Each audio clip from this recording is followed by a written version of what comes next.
എഫിൻ്റെ മറ്റൊരു കുക്കിംഗ് വീഡിയോയിലേക്ക് എല്ലാവർക്കും സ്വാഗതം. അപ്പം നമ്മൾ ഇന്ന് ഉണ്ടാക്കാൻ പോകുന്നത്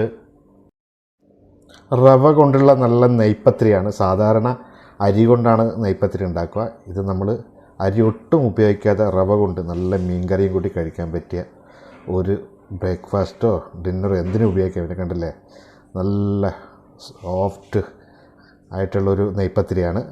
കണ്ണൂർക്കാരുടെ സ്പെഷ്യലായിട്ടാണ്. പക്ഷേ കണ്ണൂർക്കാർ അരി കൊണ്ടാണ് ഉണ്ടാക്കുന്നത്. അപ്പോൾ നമുക്കിത് എങ്ങനെ ഉണ്ടാക്കുന്നത് നോക്കാം. ഒരു പാത്രത്തിലേക്ക് ആവശ്യത്തിന് റവ എടുക്കുക. ഇതിന് പ്രത്യേക അളവൊന്നുമില്ല. ഞാൻ കുറച്ച് റവ എടുത്തിട്ടുണ്ട്. അതിലേക്കൊരു പാത്രത്തിലേക്ക് ഇട്ട് നല്ല ടേസ്റ്റുള്ളൊരു പത്തിരിയാണ് കേട്ടോ. പിന്നെ ആവശ്യത്തിന് ഇതിലേക്ക് ഇടേണ്ടത് ഉപ്പും കൂടി ഇട്ട് നന്നായിട്ടൊന്ന് ഇത് കൈകൊണ്ട് തന്നെ മിക്സ് ചെയ്യുക. ഉപ്പെല്ലാം എല്ലാ സ്ഥലത്തും എത്തുന്ന രീതിയിൽ നന്നായിട്ട് മിക്സ് ചെയ്യുക. എല്ലാവരും ഒന്ന് ഉണ്ടാക്കണം. പിന്നെ കുറേശ്ശെ വെള്ളം ഒഴിച്ച്, നമ്മൾ ഈ പത്തിരിക്കൊക്കെ പരത്തുന്നില്ല അതേ രീതിയിൽ കുറേശ്ശെ വെള്ളം ഒഴിച്ച്, ഓവറാവരുത് വെള്ളം, നന്നായിട്ട് കുഴച്ചെടുക്കുക. വെള്ളം ഒരുപാട് കൂടാനൊന്നും പാടില്ല. അപ്പോൾ അതുകൊണ്ടാണ് പറഞ്ഞത് കുറേശ്ശെ വെള്ളം ഒഴിച്ചിട്ട് നമ്മൾ ശരിക്കൊന്ന് മിക്സ് ചെയ്ത് വെക്കണം. കണ്ടല്ലേ, ഈ പരുവത്തിലാവണം. നമ്മുടെ പത്തിരിയൊക്കെ ഉണ്ടാക്കുന്ന ആ പരുവത്തിൽ തന്നെയാണ്. ഈ പരുവത്തിലാക്കിയിട്ട് ഒരു 10 മിനിറ്റ് നമുക്കൊന്ന് 10-15 മിനിറ്റ് ഒന്ന് അടച്ച് വെക്കാം. അതിന് മുമ്പായിട്ട് നിങ്ങൾക്കൊരു പ്രൊഡക്റ്റ് ഞാൻ പരിചയപ്പെടുത്തി തരാം. നമ്മുടെ ഈ കപ്പച്ചിനൊക്കെ ഉണ്ടാക്കാൻ പറ്റുന്നൊരു മെഷീനാണിത്. ഫ്ലിപ്കാർട്ടിലൊക്കെ ചെറിയ പൈസയ്ക്ക് 250-200 കിട്ടുന്നുണ്ട്. അതിൻ്റെ ലിങ്ക് ഞാൻ ഇവിടെ കൊടുക്കാം. ടാഗ് ചെയ്ത് വെക്കാം. നമ്മുടെ വീടിൻ്റെ അവിടെ തന്നെ ടാഗ് ചെയ്തിട്ടുണ്ടാവും. നല്ല ഉപകാരപ്പെടുന്ന, ഞാൻ സ്ഥിരമായിട്ട് ഉപയോഗിക്കുന്നതാണ്. കപ്പച്ചിനൊക്കെ നല്ല ഒരു വിരുന്നാരൊക്കെ വന്നാൽ ഉണ്ടാക്കാൻ പറ്റിയ ഒരു മെഷീനാണിത്. വളരെ ചെറിയ പൈസയുള്ളൂ, 150 ഉണ്ട് അതിൽ. നമ്മുടെ പത്തിരിയിലേക്ക് പോവുക. ഒരു മിക്സിയുടെ ജാറിൽ തേങ്ങ എടുക്കുക. ഒരു 1/2 കപ്പ് തേങ്ങയാണ് ഞാൻ എടുത്തിട്ടുള്ളത്. പിന്നെ ആവശ്യത്തിന് നല്ല ജീരകം, പിന്നെ പെരുംജീരകം ഒരു 1/2 സ്പൂൺ മതി, അതും ഇട്ട്.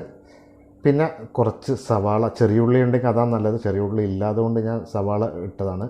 അതും ചെറുതായിട്ട് കട്ട് ചെയ്തെടുത്ത് ഒട്ടും വെള്ളം ചേർക്കാതെ ഒന്ന് ചതച്ചെടുക്കണം. ജസ്റ്റ് ഒന്ന് കറക്കിയെടുത്താൽ മതി. കണ്ടല്ലോ, ഈ പരുവത്തിൽ വെള്ളം ഒട്ടും ചേർക്കരുത്. ഈ പരുവത്തിലങ്ങ് നല്ല മണ്ണ് ഇട്ടാ ജീരകത്തിൻ്റെ ഒക്കെ. അതെടുത്ത് നമ്മുടെ നേരത്തെ റവ ഉണ്ടാക്കിയില്ല, അതിലേക്ക് ഇത് ചേർക്കുക. ഇതിലേക്ക് എല്ലാം തട്ടുക, തേങ്ങ ഇതൊക്കെ.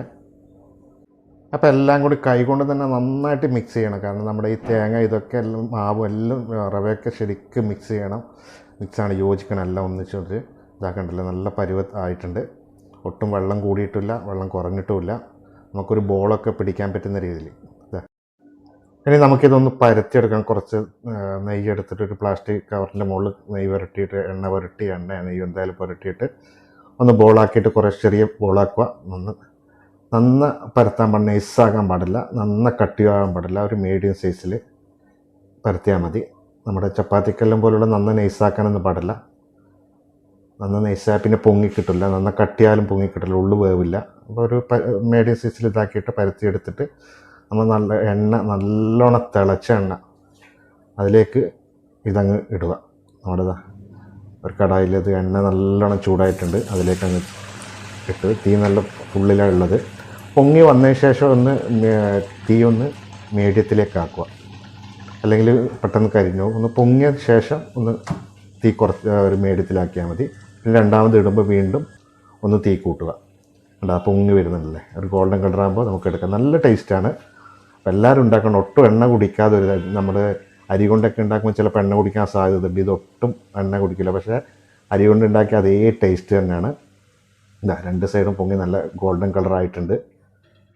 നല്ലൊരു നെയ്പത്രിയാണിത്. അരിയില്ലാതെ ഒരു നെയ്പത്രി. എല്ലാവരും ഒന്നും ഉണ്ടാക്കുക. കണ്ടല്ലേ, എല്ലാം പൊങ്ങി വന്നിട്ട്. അപ്പോൾ നമ്മുടെ നെയ്പത്രി റെഡി ആയിട്ടുണ്ട്. അപ്പോൾ എല്ലാവരും സപ്പോർട്ട് ചെയ്യുക. വീഡിയോ ഷെയർ ചെയ്യുക, ഹൈപ്പ് ചെയ്യുക, സബ്സ്ക്രൈബ് ചെയ്യുക, ലൈക്ക് ചെയ്യുക, കമൻറ്റ് ചെയ്യുക. അപ്പോൾ നിങ്ങളെല്ലാവരും സപ്പോർട്ട് പ്രതീക്ഷിക്കും. Thank you.